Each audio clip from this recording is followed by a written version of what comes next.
نحمده ونصلي على رسوله الكريم أما بعد فأعوذ بالله من الشيطان الرجيم بسم الله الرحمن الرحيم والذي جاء بالصدق وصدق به أولئك هم المتقون وقال رسول الله صلى الله عليه وسلم لأبي بكر رضي الله تعالى عنه أنت صاحبي في الغار وصاحبي في الجنة او کما قال صلی اللہ علیہ وسلم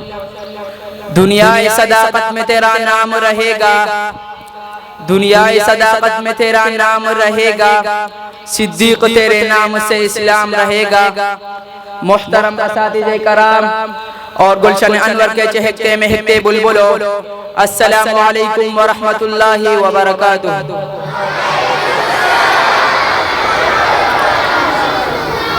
آج میں آپ حضرات کے سامنے اس شخصیت کی مناقب بیان کرنا چاہتا ہوں جو فنافر رسول بھی ہے، رفیق قبر بھی ہے، رفیق حشر بھی ہے، یار غار بھی ہے، نبوت کا وفادار بھی ہے۔ علامہ ابن حجر مکی رحمت اللہ علیہ لکھتے ہیں کہ صدیق کی ولادت پر حاتب نے آسمان سے آواز دی، آواز آئی کہ اللہ کی بندی یہی ابو بکر صدیق جن کا نام عبداللہ ہے، ان کے والد کا نام ابو قحافہ عثمان ہے، کنیت ابو بکر ہے، لقب عتیق و صدیق ہے، مشہور محمد کا رفیق ہے، یہی وہ بچہ ہے جو آخری نبی کا قیامت تک رفیق ہے، یہی ابو بکر صدیق ہے جو وصی رسول ہے۔ سامعین توجہ کیجئے، پورے صحابہ میں افضل اعلیٰ بالا سب سے پہلے نبی پاک کا رفیق، مصطفیٰ کا وزیر، مصطفیٰ کا مشیر، مصطفیٰ کا محافظ ابو بکر صدیق ہے۔ پوری کائنات میں شہید بہت ہے، بہادر بہت ہے، محدث بہت ہے، مفسر بہت ہے، عالم بہت ہے، حجاج بہت ہے،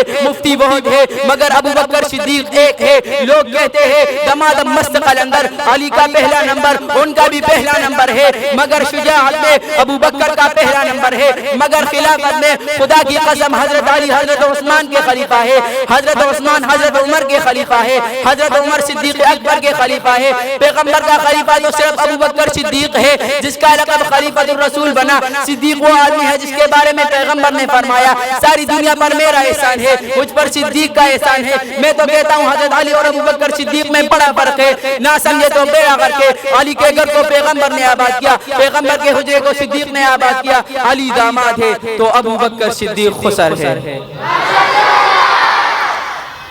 سامعین گرامی، نبی سچا تھا تو ابو بکر صدیق بن گیا، نبی عادل تھا تو عمر عادل بن گیا، نبی سخی تھا تو عثمان سخاوت کا بادشاہ بن گیا، نبی بہادر تھا تو علی حیدر کرار بن گیا۔ بہادر حضرت خالد بھی ہے، حضرت فاروق بھی ہے، مگر صدیق ایک ہے۔ قرآن نے جس کو صدیق کہا، مصطفیٰ نے جس کو صدیق کہا، وہ ابو بکر ہے۔ صدیق نے سب سے پہلے اسلام کی تصدیق کی، صدیق نے سب سے پہلے نبوت کی تصدیق کی، صدیق نے سب سے پہلے کلمہ طیبہ کی صدا بلند کی، صدیق نے سب سے پہلے اسلام کے اعمال کا، صدیق نے سب سے پہلے معراج کی تصدیق کی، صدیق نے سب سے پہلے اہل محبوب کو کندھا دیا۔ جی ہاں، مجھے کہنے دیجئے کون صدیق اکبر؟ وہ صدیق اکبر جس کے قول و فعل میں صداقت تھی، جن کے طبیعت و شفقت میں محبت تھی، جن کے قلب منور میں روحانیت تھی، جن کے دعا میں مقبولیت تھی، جن کو حاصل نبی آخر الزمان کی خلافت تھی، امامت کے ساتھ ساتھ جن کے ہر فیصلے میں عدالت تھی، جن کے مال میں سخاوت تھی، رائے خدا میں گھر کا گھر لوٹا دینا جن کی عادت تھی، وہ صدیق اکبر جن کا ہر عمل اتباع رسول اور ہر سانس رضاء رسول میں صرف ہوتا تھا۔ ان کی زندگی کا ایک لمحہ منشاء رسالت کے مطابق اور مزاج رسول میں ڈلا ہوا تھا۔ سامعین محترم، صدیق اکبر نے ہر مقام پر اسلام کے پرچم کو بلند کیا،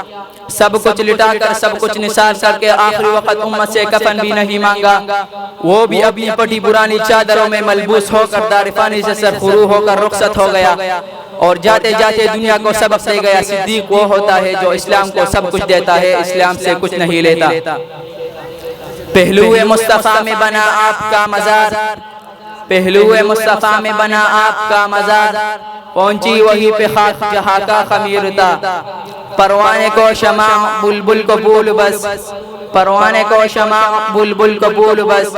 صدیق کے لیے خدا کا رسول بس، وما علینا الا البلاغ المبین۔